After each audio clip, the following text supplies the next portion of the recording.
Dans cette partie, on va voir c'est quoi la différence entre le travail et le fatigue et quand est-ce qu'on dit qu'on a un travail d'une force.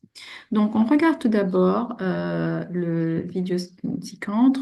Vous avez un garçon qui essaye de déplacer une boîte. Tout d'abord, on remarque qu'il fait une force, mais on remarque que cette force ne déplace pas la boîte.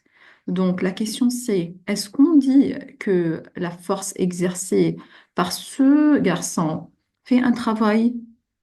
Et puis, on remarque que ce garçon fait une autre force. Dans ce cas, cette force déplace la boîte.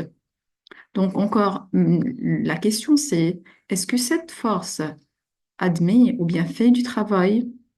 Donc, on prend un autre exemple.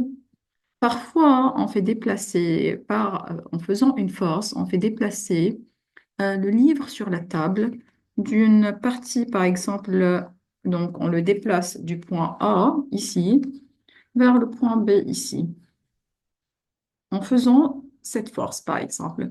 Donc, dans ce cas, on dit que la force admet un travail. Donc, elle a pu déplacer le livre du point A vers le point B. Mais par exemple, par contre, autrefois, on peut faire déplacer par exemple le mur. On essaye de déplacer le mur. Donc, on fait par exemple une force dans cette direction, dans ce sens et cette direction. On remarque que le mur ne se déplace pas. Dans ce cas, on dit que la force ne fait pas du travail.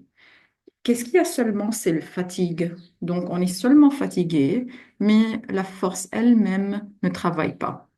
Donc, par définition, on peut dire que le travail, c'est l'énergie transférée vers ou d'un objet par l'application d'une force le long d'un déplacement. Ça veut dire la force doit avoir la capacité de déplacer le corps d'une position principale à une position finale. Là, le symbole du travail est donné par W et son unité est le joule. Maintenant, comment calculer la valeur du travail d'une force? C'est ce qu'on va voir dans la partie suivante.